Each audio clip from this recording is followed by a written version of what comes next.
Hey there! In this tutorial, we'll show you how to set or change email notifications in Cron To Go. Cron To Go can alert you and your team when jobs fail to help you maintain your app's good behavior. To begin, go to your app's dashboard and click on Cron To Go in the add-ons list.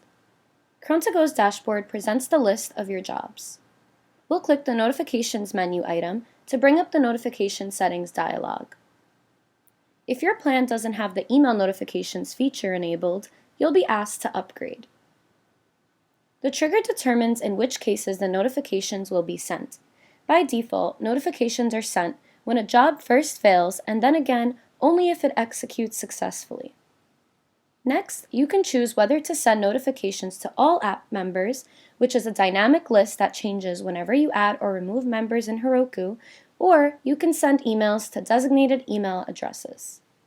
We recommend sending an email to a group that will notify only relevant people. If you've made any changes, make sure to click Save Settings and then you're all done. Thanks again for watching our short tutorial. Check out our other tutorials to see what other cool things you can get done with Cron To Go.